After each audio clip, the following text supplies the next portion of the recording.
Hi there, everybody. Hi there, Berserk. So tonight's going to be a bit of a weird one. Frequently on this channel, regularly what we've been doing has been the meme generation, drawing shit. So,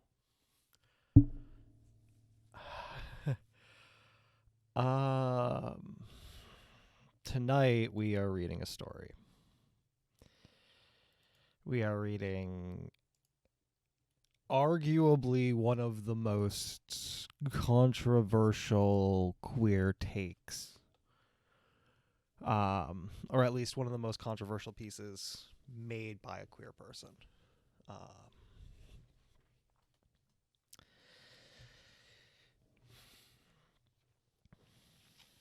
That's probably, let me walk that back. An incredibly controversial story. I would argue a lot of the controversy from this piece really comes from people hearing the title. And to be frank, when I heard the title of this story, which gets shortened to helicopter story when you're discussing it amongst kind of a mixed audience, and is what I'll refer to it in a lot of contexts. But to be clear, the full original title of this story is I Sexually Identify as a Helicopter. And that the name itself comes from a hateful as fuck meme. It comes from this people trying to be rude to queer folk.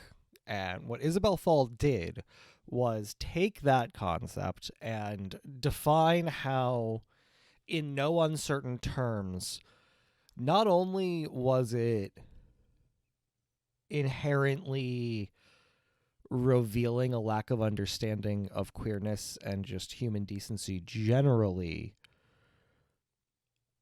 to that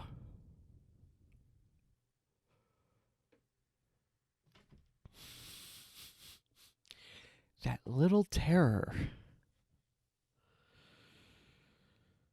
Already trying to bang in because she hears me reading the controversial story and she's like, no, don't court controversy. But this story was foundational to my understanding of gender. This story was something that reading it helped me reset a lot of the things in my brain that I had been stumbling over. Because queerness is a complicated, many-sided thing. And it can be really easy to get swept up either in acceptability or in a want for a specific type of companionship and lose yourself.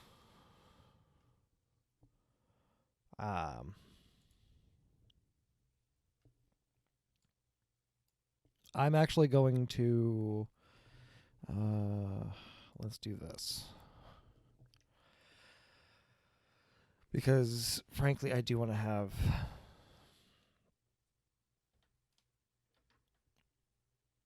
the focus be on this material, because the material is important. You know what? Nah, I'm streaming. I'll leave the small cam up.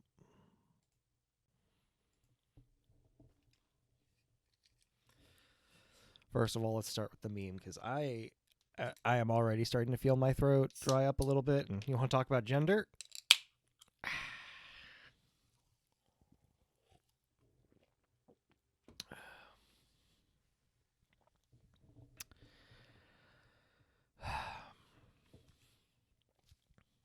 I sexually identify as a helicopter. I lied. According to the U.S. Army Technical Manual 0, the soldier as a system, attack helicopter is a gender identity, not a biological sex. My dog tags in Form 3349 3349 say my body is an XX karyotype somatic female. But really, I don't lie. My body is a component in my mission, subordinate to what I truly am. If I say I am an attack helicopter, then my body, my sex, is too. I'll prove it to you. Kitty.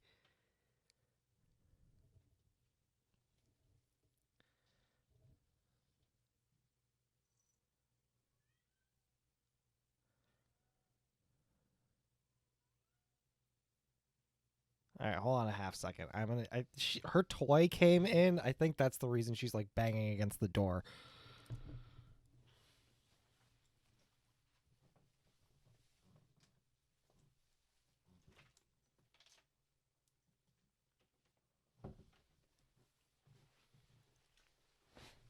Although if it happens again, I'm not doing that. She immediately pushed it back under.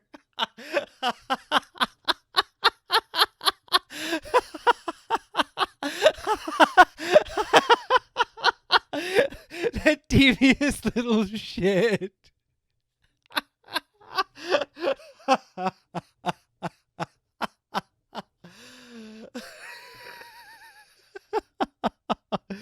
All right, sorry about that. Oh, it's amazing. I need to stop letting her know I can be programmed. I am too susceptible of failure point. I am too easily hacked. All right, back to it. But really, I don't lie. My body is a component in my mission, subordinate to what I truly am. If I say I am an attack helicopter, then my body, my sex is too. I'll prove it to you.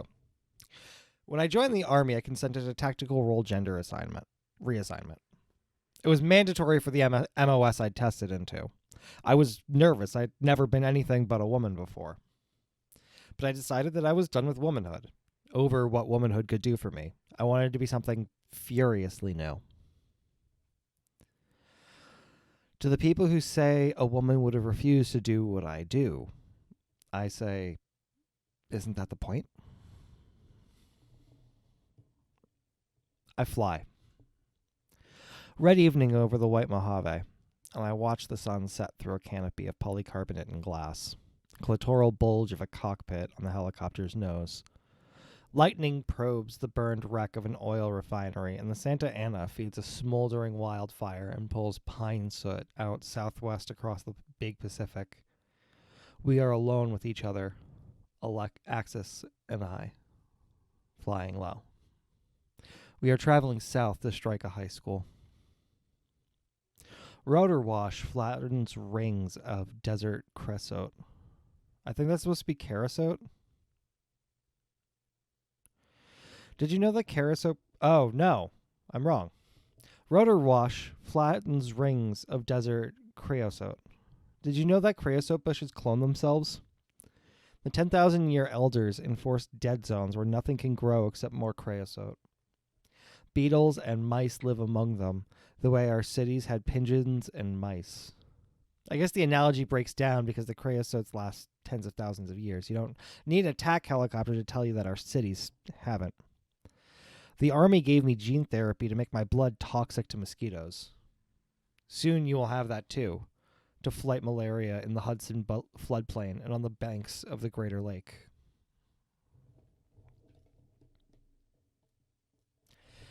Now I cross Highway 40, southbound at 200 knots. The Apache's engine is electric and silent. Decibel killers sop up the rotor noise.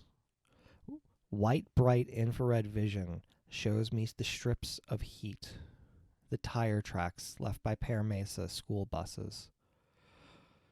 Buried housing projects smolder under the dirt, radiators curled until sunset. This is enemy territory. You can tell because, though this desert was once Nevada and California, there are no American flags. Barb, the Apache whispers, in a way that Axis once identified to my alarm as my mother's. Waypoint soon. Axis, I called out to my grunner, tucked into the nose ahead of me.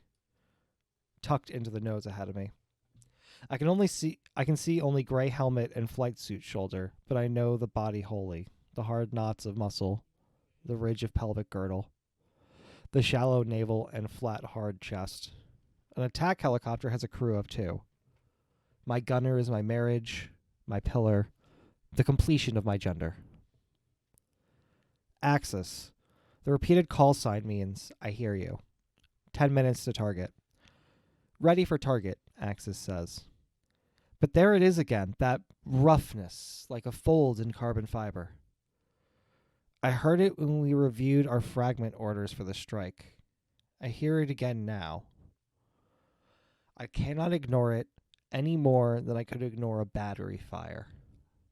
It is a fault in a person and a system that I trust with my life. But I can choose to ignore it for now. The target bumps up over the horizon. The low mounds of Kelso Ventura District High burn warm gray through a paraffin coating of aerogel insulation and desert soil. We have crossed a third of the continental U.S. to strike a school built by Americans. Axis cues up a missile, black eyes narrowed, telltales reflected against clear laser-washed cornea. Call the shot, Barb. Stand by, maneuvering. I lift us above the desert floor, buying some room for the missile to run, watching the probability of kill calculation change with each motion of the aircraft. Before the Army, my name was Seojae Hee. Now my call sign is Barb, which isn't short for Barbara. I share a rank, flight warrant officer, a gender, and a urinary system with my gunner Axis. We are harnessed and catheterized into the narrow tandem cockpit of a Boeing AH-70 Apache Mystic. America names its helicopters for the people it destroyed. Fuck, does that line hit hard. America names its helicopters for the people it destroyed. Which, oof. We do have a number of weapon systems that are named after essentially people that have been wildly discriminated against or conquered, which is weird to process.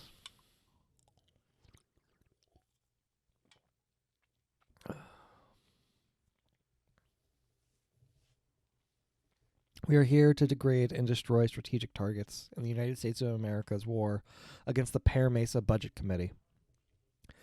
If you disagree with the war, so be it. I ask your empathy, not your sympathy. Save your pity for the poor legislator who had to find some constitutional framework for declaring war against a credit union. The reasons for war don't matter much to us. We want to fight the way a woman wants to be gracious, the way a man wants to be firm.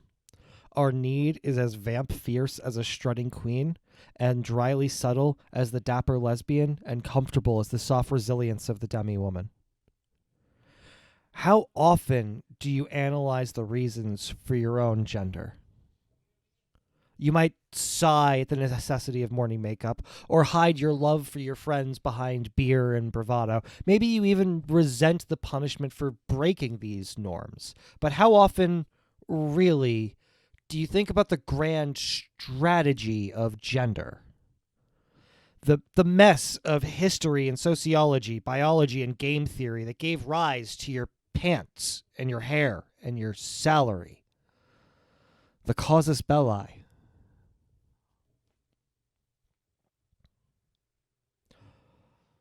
Often, you might say, all the time.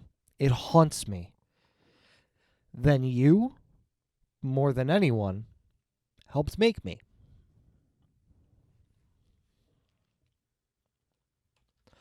When I was a woman, I wanted to be good at woman. I wanted to darken my eyes and strut in heels. I wanted to laugh from my throat when I was pleased, laugh so low that women would shiver in contentment down the block. And at the same time, I resented it all. I wanted to be sharper, stronger, a new made thing, exquisite and formidable. Did I want that because I was taught to hate being a woman? Or because I hated being taught anything at all? Now I am jointed inside. Now I am geared and shafted. I am a being of opposing torques. The noise I make is canceled by decibel killers, so I am no louder than a woman laughing through two walls. When I was a woman, I wanted to have friends who would gasp at the precision and surprise of my gifts. Now I show friendship by tracking the motions of your head, looking at what you look at, the way one helicopter's sensors can be slaved to the motions of another. When I was a woman, I wanted my skin to be as smooth and dark as the sintered stone countertop in our kitchen. Now my skin is boron carbide and Kevlar. Now I have a wrist callus where I press my hydration sensor into my skin too hard and too often. Now I have bit down nails from the claustrophobia of the bus ride to the flight line. I paint them desert colors compulsively. When I was a woman, I always wanted to be aware of surveillance, the threat of the eyes on me, the chance that I would cross over some threshold of detection and become a target. Now I do the exact same thing, but I am counting radars and lidars and pit viper thermal sensors waiting for a missile. I am gas turbines. I am the way I never sit on the same side of the table as a stranger. I am most comfortable in moonless dark, in low places between hills. I am always thirsty, and I am always tense. I tense my core and pace my breath even when coiled up in a briefing chair, as if my tail rotor must cancel the spin of the main blades, and the turbines must whirl and the plates flex against the pitch links, or I will go down spinning to my death. An airplane wants in its very body to stay flying. A helicopter is propelled by its interior near disaster. Holy fuck, again, there are so many pieces of this that have like a line that goes so fucking hard.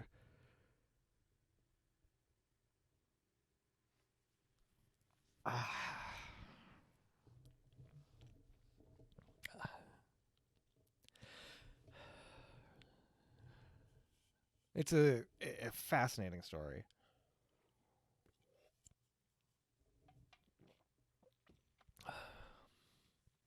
I speak the attack command to my gunner.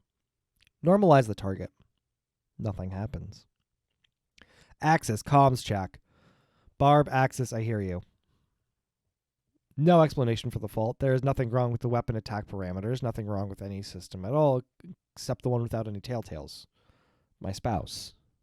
My gunner. Normalize the target, I repeat. Axis, rifle 1. The weapon falls off our wing, ignites, homes in on the hard and visible point of the laser designator.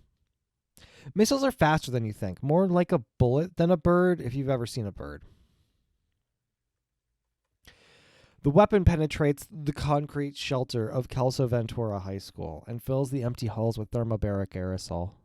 Then, ignition. The detonation hollows out the school like a hooked finger scooping out an egg. There are not more than a few janitors in there, a few teachers working late. They are bycatch. What do I feel in that moment? Relief. Not sexual, not like eating or pissing, not like coming in from the heat to the cool, dry climate sensor. It's a sense of passing. Walking down the street in the right clothes with the right partner to the right job, that feeling. Have you felt it? But there's also an itch of worry. Why did Axis hesitate? How did Axis hesitate? Kelso Ventura High School collapses into its own basement. Target normalized, Axis reported, without emotion, and my heart beats slow and worried. I want you to understand that the way I feel about Axis is hard and impersonal and lovely.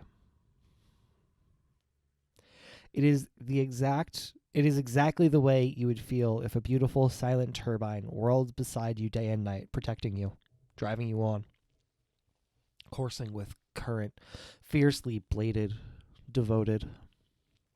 God, it's love. It's love I can't explain. It's cold and it's good. Barb, I say, which means I understand. Exiting north, 030, Cupid's 2. I adjust the collective. Feel the swash plate push up against the pitch links. The links tilt the angles of the rotors so they ease their bite on the air, and the Apache, my body, sinks towards the hot desert floor. Warm updraft caresses the hull, sensual contrast with the Santa Ana wind. I shiver in delight. Suddenly, warning receivers hiss in my ear, poke me in the sacral vertebra, put a dark thunderstorm note into my air. Shit, Axis hisses. Air search, radar active, bearing 192, Angels 20, distance 80 clicks. It's a fast mover. He must have heard the blast. A fighter. A combat jet. Paramesa's defenders have an air force, and they are out on the hunt. A werewolf. Must be. Gown? Gown up. I cue the plasma sheath stealth system that protects us from radar and laser hits. The Apache glows with lines of arc-weld light, UFO light. Our rotor wash blasts the plasma into the bright wedding train behind us. To the enemy's sensors, the trail of plasma is as thick and soft as insulating foam. To our eyes, it's cold aurora fire. Let's get the fuck out. I touch the cyclic, and we side-slip through the Mojave Desert, watching the school fall into itself. There is no reason to do this, except somehow I know Axis wants to see. Finally, I pull the nose around, aim us northeast, shedding light like a comet buzzing the desert its way into the sun. Werewolf at 70 clicks, Axis reports. Coming our way. Time to intercept 6 minutes. The werewolf apostles are mercenaries, survivors from the militaries of climate-seared states. They sell their training and their hardware to earn their refugee peoples a few degrees more distance from the equator. The heat of the broken world has chased them here to chase us. Before my assignment neurosurgery, they made me sit through, I could bear to sit back then, the mandatory course on applied constructive gender theory. Slouched in a fungus-nibbled plastic chair as transparency slid across the screen of a de-networked briefing element overhead projector, how I learned the technology of gender. Long before we had writing or farms or post-digital strike helicopters, we had each other. We lived together and changed each other, and so we needed to say, this is who I am, this is what I do. So in the same way that we attach sounds to meanings to make language, we began to attach clusters of behavior to signal social roles. Those clusters were rich and quick connecting, and so just like language, we needed networks devoted to processing them. We needed a place in the brain to construct and to analyze gender. Generations of scientists mapped the neural wiring. Oh, here we are. Generations of queer activists fought to make gender a self-determined choice and to undo the creeping determinism that said the way it is now is the way it always was and always must be. Generations of scientists mapped the neural wiring that motivated and encoded the gender choice. And the moment their work reached a usable stage, the moment society was ready to accept plastic gender and scientists were ready to manipulate it, the military found a new resource. Armed with functional connectomy mapping and neuroplastics, the military can make gender tactical. If gender has always been a construct, then why not construct new ones? My gender networks have been reassigned to make me a better AH-70 Apache Mystic pilot. This is better than conventional skill learning. I can show you why. Look at a diagram of an attack helicopter's airframe and its components. Tell me how much of it you grasp at once. Now look at a person near you, their clothes, their hair, their makeup and expression, the way they meet or avoid your eyes. Tell me which was richer with information about danger and capability. Tell me which was easier to access and interpret. The gender networks are old and well connected. They work. I remember being a woman. I remember it the way you remember that old beloved hobby you left behind.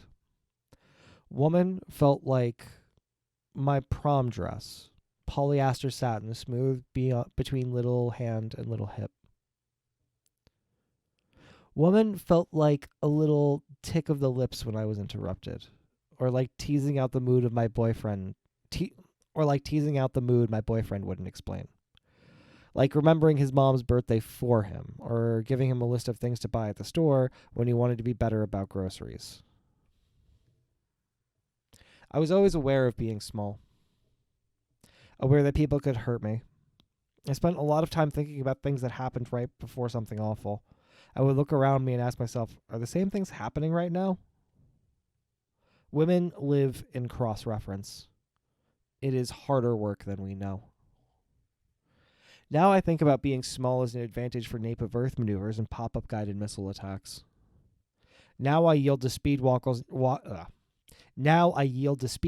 in the hall like I need to avoid fouling my rotors. Now, walking beneath high-tension power lines makes me feel the way that a cis man would feel if he strutted down the street in a miniskirt and heels. I'm comfortable in open spaces, but only if there's terrain to break it up. I hate conversations I haven't started. I interrupt shamelessly so I can make my point and then leave. People treat me like I'm dangerous, like I could hurt them if I wanted to. They wanted me protected and watched over. They bring me water and ask how I'm doing. People want me on their team. They want what I can do. A fighter is hunting us, and I'm afraid that my gunner has gender dysphoria. 20,000 feet above us, still we use feet for altitude. The bathroom tiled transceivers cupped behind the nose cone of a werewolf apostle J-20S fighter broadcast fingers of radar light. Each beam cast at a separate frequency, a fringed caress instead of a pointed prod. But we are jumpy. We are hypervigilant. We feel that creeper touch. I get the cold rush skin prickle feel of a stranger following you in the dark. Has he seen you? Is he going the same way? If he attacks, what will you do? Could you get help? Could you scream? Put your keys between your fingers like it will help. Glass branches of possibility grow from my skin, waiting to be snapped off by the truth. Give me a warning before he's in IRST range, I order Axis. We're going north. Axis. The werewolf's infrared sensor will pick up the heat of us, our engine and plasma shield burning against the twilight desert. The same system that hides us from his radar makes us hot and visible to his IRST. I throttle up, running faster, and the Apache whispers alarm. Gown over speed. We're moving too fast for the plasma stealth system, and the wind's tearing it from our skin. We are not modest. I want to duck behind a ridge to cover myself, but I push through the discomfort, feeling out the trade-off between stealth and distance. Like the morning check in the mirror, trading the confidence of a good look against the threat of a reaction. When the women of Soviet Russia went to war against the Nazis, when they volunteered by the thousands to serve as snipers, and pilots and tank drivers and infantry and partisans, they fought hard and they fought well. They ate frozen horse dung and hauled men twice their weight out of burning tanks. They shot at their own mothers to kill the Nazis behind her. But they did not lose their gender.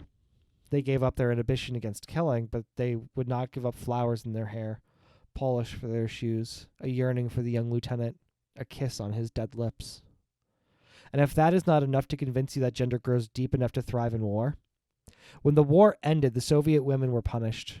They went unmarried and unrespected.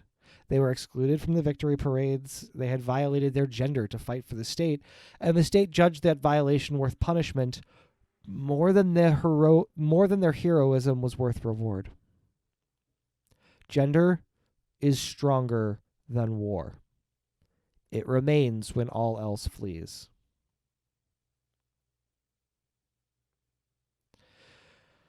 When I was a woman, I wanted to machine myself.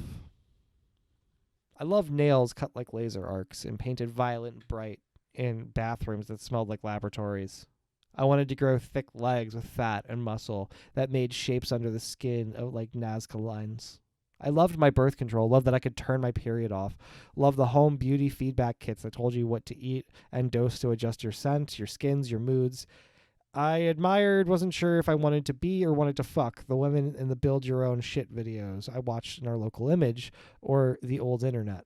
Women who made cyber attack kits and jewelry and sterile printed IUDs, made their own huge wedge heels and fitted bras and thin-skinned chameleon dresses. Women who talked about their implants the same way they talked about computers, phones, tools, technologies of access, of self-expression. Something about their merciless self-possession and self-modification stirred me.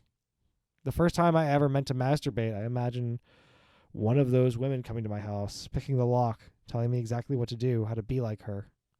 I told my first boyfriend about this. I showed him the pictures, and he said, "Girl, you bi as hell," which was true but also wrong, because I did not want those dresses, those heels, those bodies in the way I wanted my boyfriend.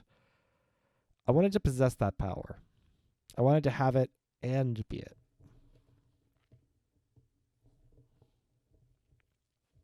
Hold on a second.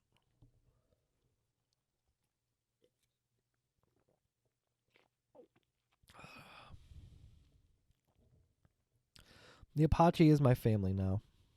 Is my body now. And like most bodies, it is sensual. Fabric armor that stiffens beneath my probing fingers. Stub wings clustered with ordnance. Rotors so light and strong they do not even droop, as artificial looking to an older pilot as breast implants. And I brush at the black ring of a sensor housing, like the tip of a nail lifting a stray lash from the white of your eye. I don't shave, which all the fast jet pilots do, down to the last curly scrotal hair. Nobody expects a helicopter to be sleek. I have hairy armpits and thick black bush all the way to my ass crack. The things that are taboo and arousing to me are the things that are taboo to helicopters. I like to be picked up, moved, pressed, bent, and folded, held down, made to shudder, made to abandon control. Do these last details bother you? Does the topography of my pubic hair feel intrusive and unnecessary? I like that. I like to intrude, inflict damage, withdraw. A year after you read this, maybe those paragraphs will be the only thing you remember, and you'll know why the rules of gender are worth recruitment. But we cannot linger on the point of attack.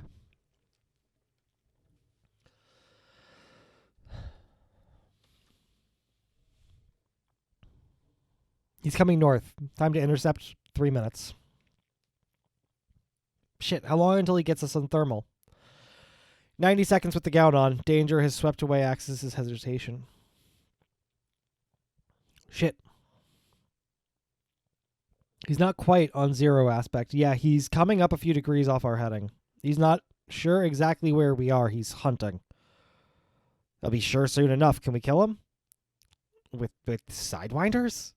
Axis pauses articulately. The target is 20,000 feet above us, and he has a laser that can blind our missiles. We'd have more luck bailing out and hiking. All right, I'm going to fly us out of this. Sure. Just check the gun. 10 times already, Barb.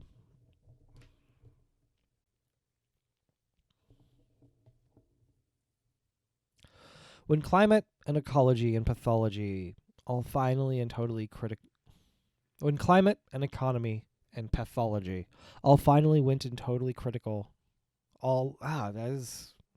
When climate and economy and pathology all went finally and totally critical along the Gulf Coast, the federal government fled Cabo fever and VARD II, to huddle behind New York's flood barriers. We left 1,106 local disaster governments behind. One of them was the Pear Mesa Budget Committee. The rest of them were doomed. Pear Mesa was different because it had bought up and hardened its own hardware and power. So Pear Mesa's neural net kept running. Retrained from credit union portfolio management to the emergency triage of hundreds of thousands of starving, sick refugees. Pear Mesa's computers taught themselves to govern the forsaken southern seaboard. Now they coordinate water distribution, re-express crop genomes, ration electricity for survival AC, manage all the life support humans need to exist in our warmed over hell. But like all advanced neural nets, these systems are black boxes. We have no idea how they work, what they think. Why do Pear Mesa's AIs order the planting of pear trees? Because pears were their corporate icon and AIs associate pear trees with areas under their control. Why does no one make the AI stop? Because no one knows what else is tangled up with plant pear tree as an impulse. The AI may have learned through some reward fallacy or perverse founder effect that pear trees cause humans to have babies. They may believe that their only function is to build support systems around pear trees. When America declared war on Pear Mesa, their AIs identified a useful diagnostic criterion for hostile territory: the posting of 50-star American flags. Without ever knowing what a flag meant, without any concept of nations or symbols, they ordered the destruction of the Stars and Stripes in Pear Mesa territory. That was convenient for propaganda, but the real reason for the war, sold to a hesitant Congress by technocrats and strategic ecologists, was the ideology of scale atrocity. Pear Mesa's AIs could not be modified by humans, thus could not be joined with America's own governing algorithms, thus must be forced to yield all their control or else remain forever separate, and that separation was intolerable. By refusing United States administration our superior resources and planning capability, Pear Mesa's AI condemned citizens who might otherwise be saved to die a genocide by neglect. Wasn't that the unforgivable crime of fossil capitalism, the creation of systems whose failure modes led to mass death? Didn't we have a moral imperative to intercede?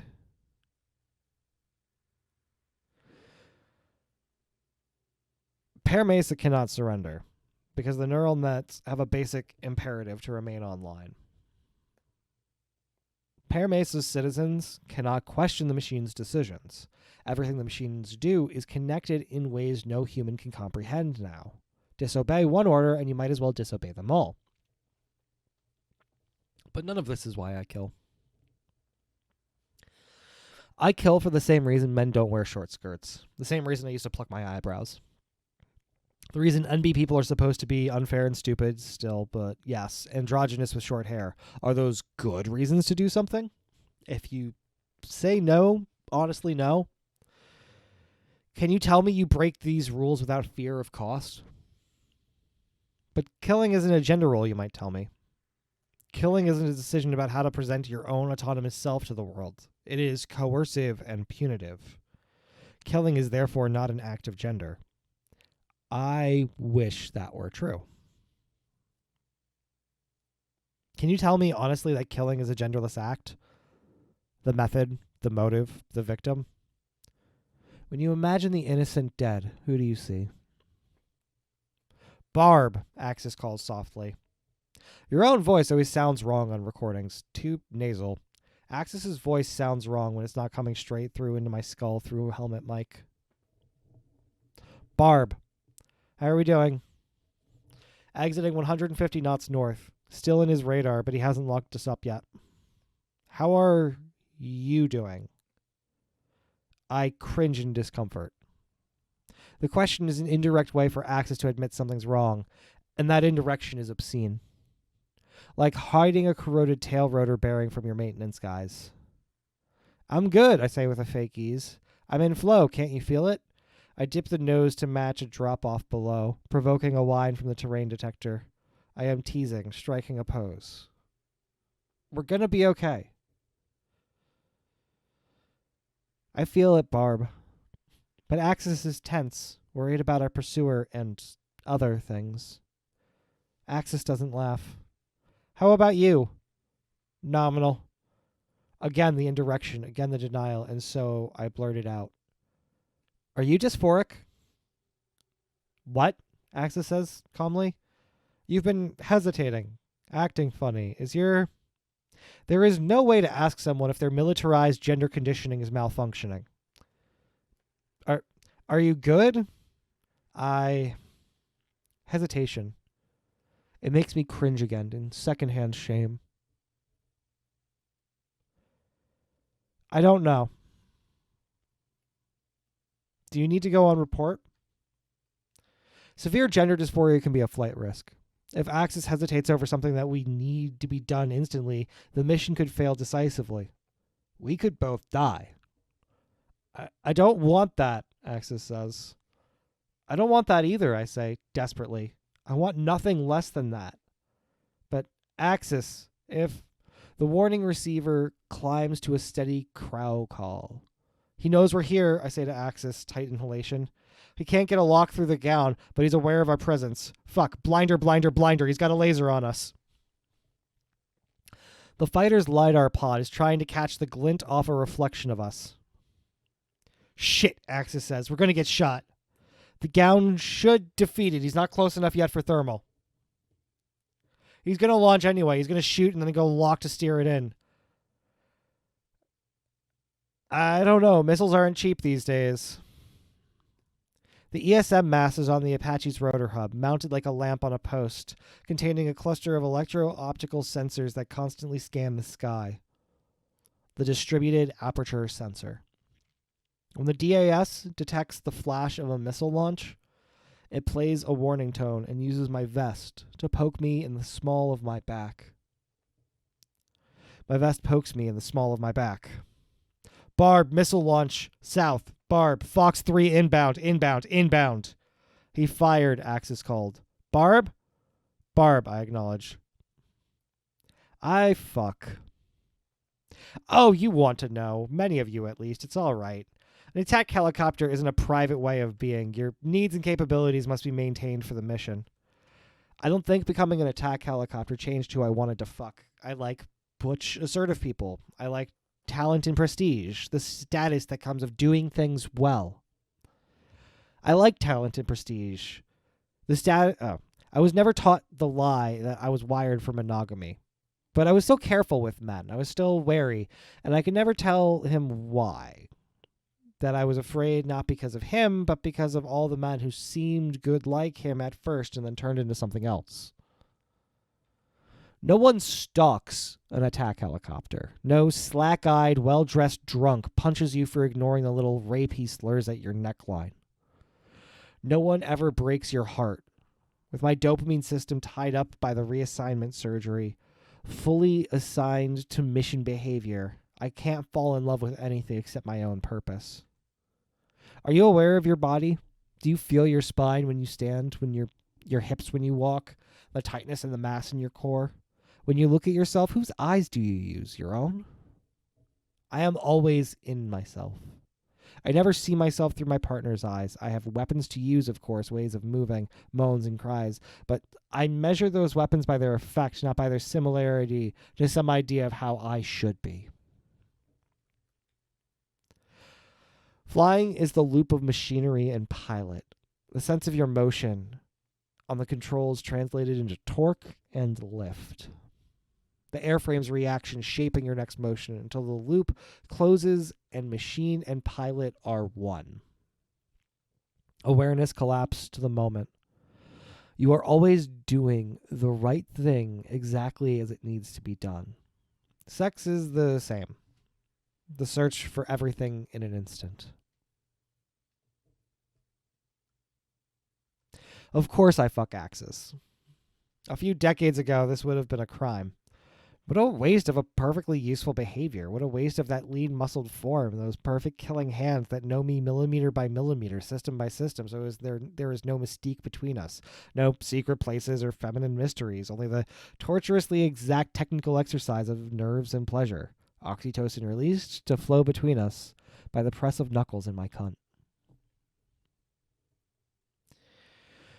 When I come beneath Axis, I cry out. I press my body close. I want that utter loss of control that I feel nowhere else. Heartbeat in arched throat, nipple beneath strained tongue. And my mind is hyperactivated, free associating. And as Axis works in me, I see the work we do together. I see puffs of 30mm autocannon detonating on a night-cold desert floor. Violence doesn't get me off. But getting off makes me revel in who I am. And I am violent, made for violence, alive in the fight. Does that surprise you? Does it bother you to mingle cold technical discipline with hot flesh and sweat? Let me ask you, why has the worst insult you can give a combat pilot always been weak dick? Have you ever been exultant? Have you ever known that you are a triumph? Have you ever felt that it was your whole life's purpose to do something and that all you needed to succeed was be entirely yourself? To be yourself well is the wholest and best feeling that anything has ever felt. It is what I feel when I am about to live or die. The werewolf's missile arches down on us, motor burned out, falling like an arrow. He is trying a shoot-on prospect attack. He cannot find us exactly, so he fires a missile that will finish the search, lock onto our heat, or burn through our stealth with its onboard radar, or acquire us optically like a staring human eye. Or at least make us react, like the cat caller barked hey to evoke the flinch or the hurdle, the proof that he has power. We are ringed in the vortex of a dilemma. If we switch off the stealth gown, the werewolf fighter will lock its radar onto us and guide the missile to the kill. If we keep the stealth system on, the missile's heat seeker will home in on the blazing plasma. I know what to do.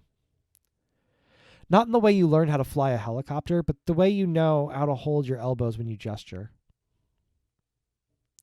A helicopter is more than a hovering fan, see? The blades of the rotor tilt and swivel. When you turn the aircraft left, rotors deepen their bite into the air on the one side of the spin to make off-center lift. You cannot force a helicopter, or it will throw you to the earth. You must be gentle. I caress the cyclic. The Apache's nose comes up smooth and fast. The Mojave's horizon disappears under the chin. Axis's gasp from the front seat passes through the microphone and into the bones of my face. The pitch indicator through the microphone and into the bone. The pitch indicator climbs up towards 60 degrees, ass down, chin up. Our airspeed plummets from 150 knots to 60. We hang there for an instant like a dancer in an oversway. The missile is coming straight down at us. We're not even running anymore. I lower the collective, flattening the blades of the rotor so that they cannot cut the air at an angle and we lose lift. We fall. I tow the rudder. The tail rotor yields a little of its purpose, which is to counter the torque of the main rotor, and that liberated torque spins the Apache clockwise, opposite the rotor's turn. Until we are nose down 60 degrees, facing back the way we came, looking into the Mojave Desert as it rises up to take us. I have pirouetted us in place. Plasma fire blows in wrath penance as the stealth system tries to keep us modest. Can you get it? I ask. Axis. I raise the collective again, and the rotors bite back into the air. We do not rise, but our fall slows. Cyclic stick answers to the barest twitch of wrists, and I remember once how that slim wrist made me think of fragility, frailty, fear. I'm remembering even as I pitch the helicopter back and we climb again, nose up, tail down, scudding backward into the sky while aimed at our chasing killer. Axis is on top now, above me in the front seat, and in front of Axis is the chin gun, pointed 60 degrees up into the heaven. Barb, the helicopter whispers, like my mother in my ear. Missile 10 seconds. Music? Glare? No. No jamming. The werewolf missile will home in on jamming like a wolf with a taste for pepper. Our laser might dazzle the seeker, drive it off its course, but if the missile turns, then Axis cannot take the shot. It is not a choice. I trust Axis. Axis steers the nose turret onto the target, and I imagine strong fingers on my own chin, turning me for a kiss, looking up into the red scorched sky. Axis chooses the weapon, 30mm guided proximity armor piercing, and aims and fires with all the idle, don't have to try confidence of the first girl dribbling a soccer ball who I ever, for a moment, loved. The chin autocannon barks out 10 rounds a second. It is effective out to 1.5 kilometers. The missile is moving more than 100 meters per second. A mote of gray shadow rushes at us and intersects the line of cannon fire from the gun. It becomes a spray of light. The Apache tings and rattles. The desert below us, behind us, stipples with tiny plumes of dust that pick up in the wind and settle out like sift from a hand. Got it, Axis says. I love you. Axis. Many of you are veterans in the active gender. You weigh the gaze and disposition of strangers in a subway car and select where to stand, how often to look up, how to accept or reject conversation. Like a frequency-hopping radar, you modulate your attention for the people in your context. You do not look too much, lest you seem interested or alarming. You regulate your yawns, your appetite, your toilet. You do it constantly and without failure. You are aces. What other way could be better? What other neural pathways are so available to constant reprogramming, yet so deeply connected to judgment, behavior, reflex? Some people say there is no gender, that it is a postmodern construction, that in fact there are only man and woman and a few marginal confusions. To those people I ask, if your body fact is enough to establish your gender, you would willingly wear bright dresses and cry at movies, wouldn't you? You would hold hands and compliment each other in your beauty, wouldn't you? Because your cock would be enough to make you a man. Have you ever guarded anything so vigilantly as you protect yourself against the shame of gender wrong? The same force that keeps you from gender wrong is the force that keeps me from fucking up. The missile is dead. The werewolf apostle is still up there. He's turning off. Axis has taken over defensive awareness while I fly. Radar off. Laser off. He's letting us go. Afraid of our fighters? The mercenary cannot replace a lost J-20S. And he probably has a wingman still hiding who would die too if they stray into a trap. Yes, Axis says. Keep the gown on, in case he's trying to bluff us into shutting down our stealth. We'll stick to the terrain until he's over the horizon. Can you fly us out? The Apache is fighting me. Fragments of the destroyed missile have pitted the rotors, damaged the hub assembly, and jammed the control surfaces. I begin to crush the shrapnel with the Apache's hydraulics, pounding the metal free with my careful control inputs. But the necessary motions also move the aircraft. Half a second's error will crash us into the desert. I have to calculate how to unjam the shrapnel while accounting for the effects of that shrapnel on my flight authority and keeping the aircraft stable despite my constant control inputs while moving at 130 knots at the desert.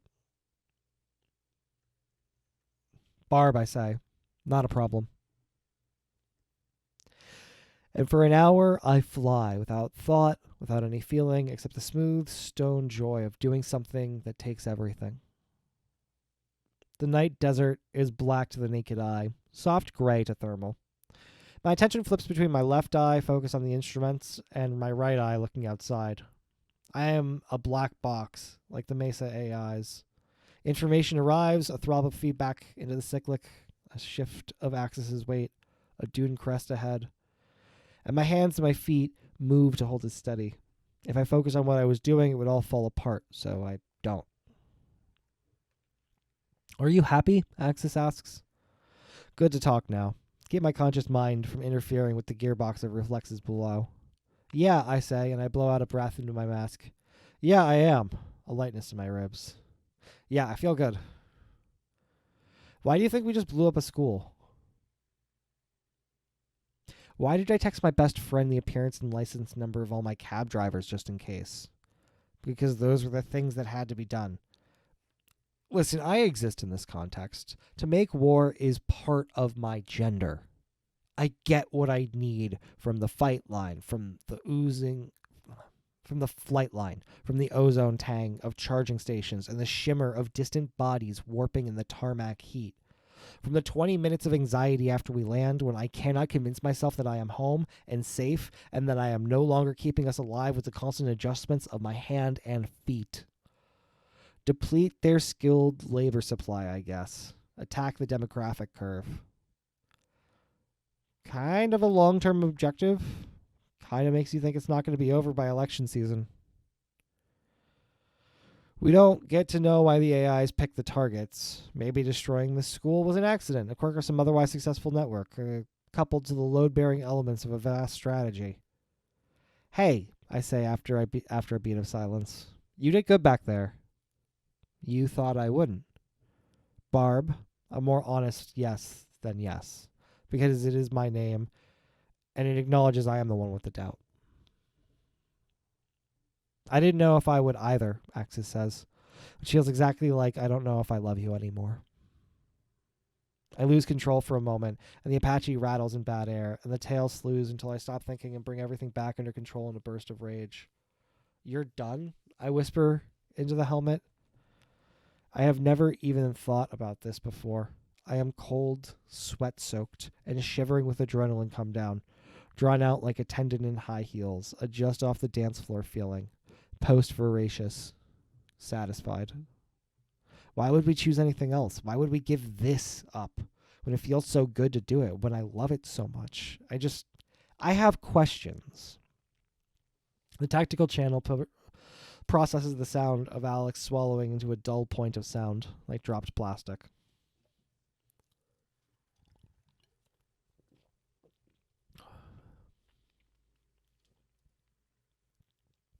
We don't need to wonder, Axis. We're gendered for this mission. We can't do this forever, Axis says, startling me. I raised the collective and hop us up 100 feet, so I do not plow us into the desert. We're not going to be like this forever. The world won't be like this forever. I can't think of myself as always this. Yes, we will be this way forever. We survive this mission as we survive everywhere on this hot and hostile earth, by bending all of what we are to the task. And if we use less than all of ourselves to survive, we die. Are you going to put me on flight report? On report as a flight risk? As a faulty component in a mission-critical system? You just intercepted an air-to-air missile with the autocannon Axis. Why would I ever get rid of you?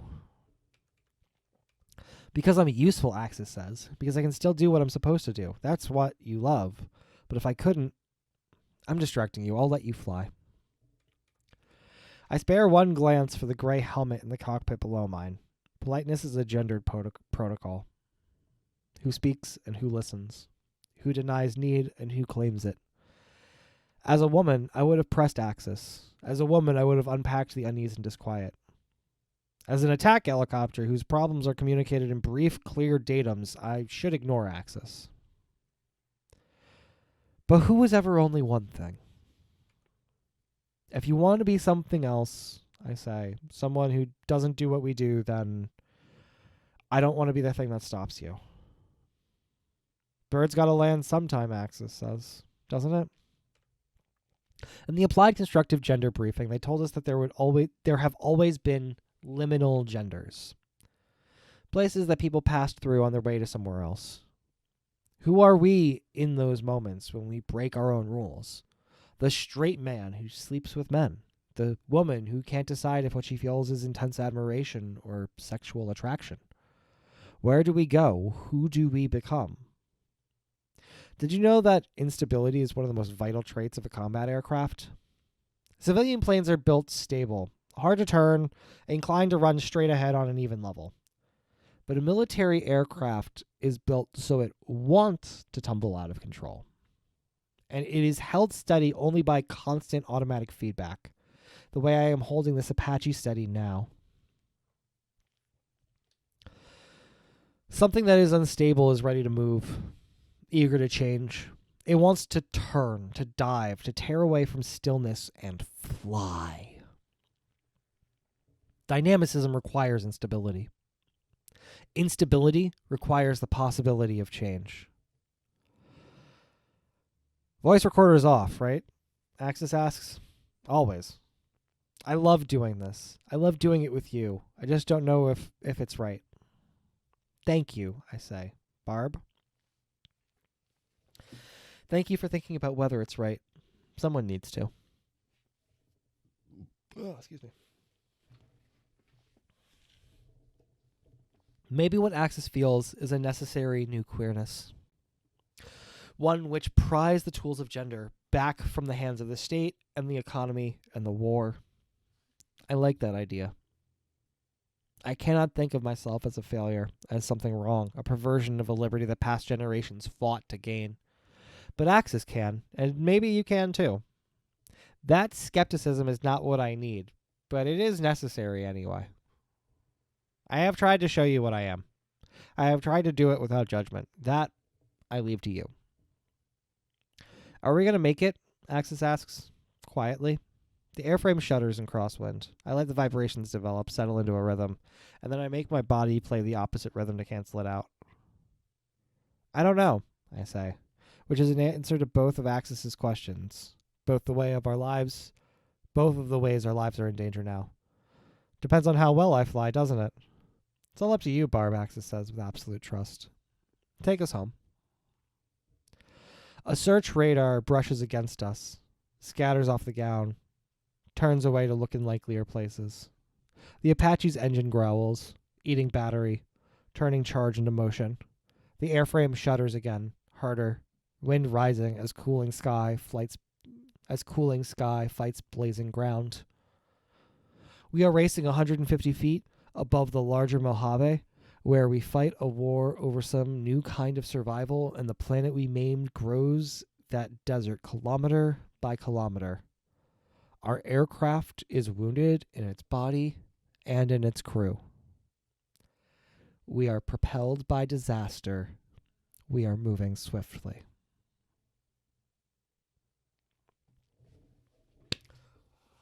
Jesus fucking Christ. That hits so freaking hard.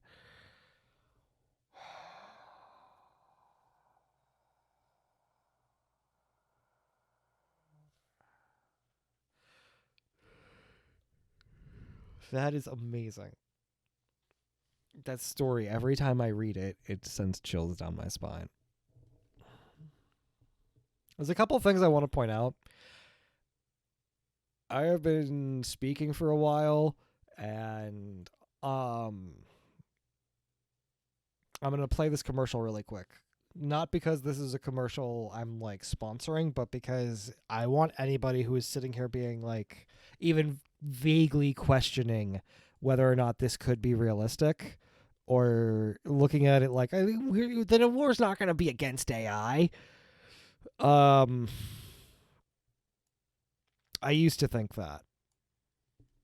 Like 6 months ago, there was somebody who got in trouble with the law because they were using ChatGPT as an assistant. This is now a product that is openly fucking advertising themselves. I have been fed this ad multiple times, and it has made me angry every time I see it. Lawyers, haven't you had enough of this? Who wants to pull another all-nighter?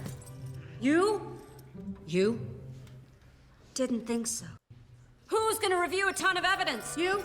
No! Cecilia is. Behold, Disco's new AI assistant.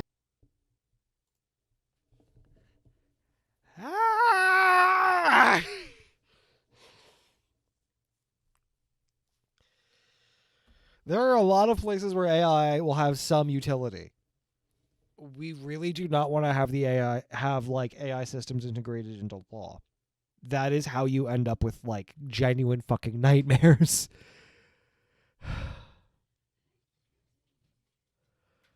It is so bad on so many levels. Oh god. Like they spent how much money on this? This is freedom. This weekend, have a weekend. Like there's first of all, there is no lawyer on the planet who is going to look at this like a time-saving tool. None of them should. First, if you're at all using this, it's going to be like as an extension because you're all right. Like nobody is going to suddenly free their weekend. And if you're the kind of lawyer who's thinking that, your clients are fucked. Being a lawyer, the reason they make the bank that they do, a big part of the reason they make the bank that they do is their hours are insane.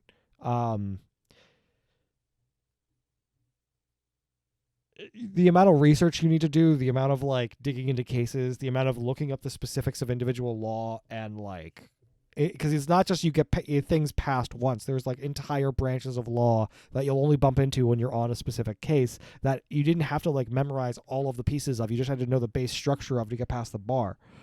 You now need to like dig into it because there have been cases where like a comma being in the wrong place has been the reason why the case gets made. I'm not even fucking joking. And that's like just one of the millions of examples of people like the exact wording, the exact specifications will determine what your clients have in terms of rights. And AI, every single system right now hallucinates. There's no AI system that doesn't hallucinate.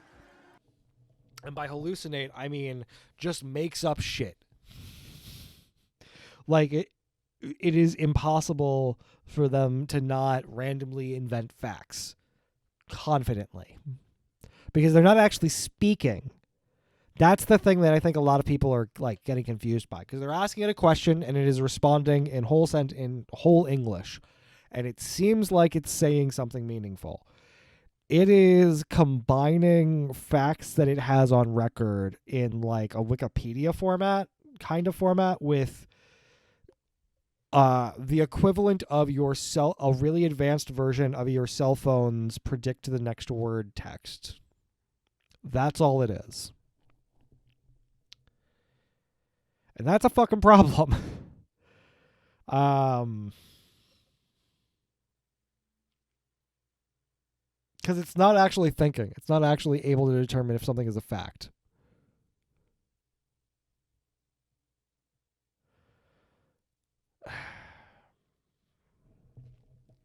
There are a lot of pieces of this story that, even outside of that I just absolutely adore.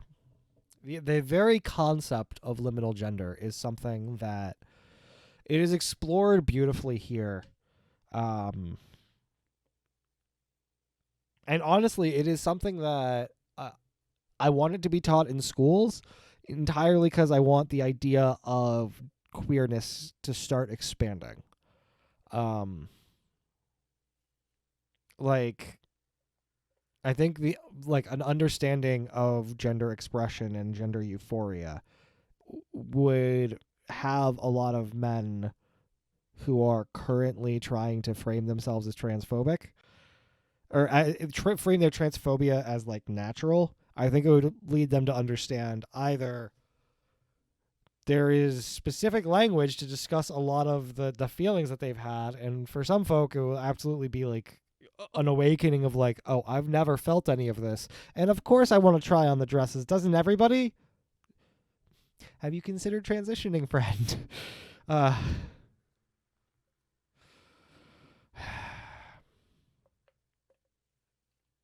this story hits incredibly hard. The first time I read it, I was like shaken afterwards. I legitimately left it having to kind of unpack a lot of my understanding of gender because, like, I don't know, the idea of it was always that I was trying to end on somebody else's fixed point rather than just end on me.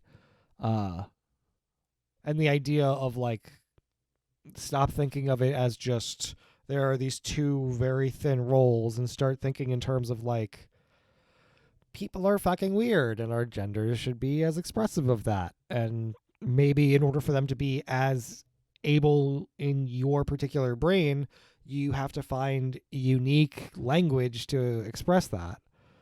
God, that makes sense to me on so many fucking levels. And like it is such a meaningful expression of that.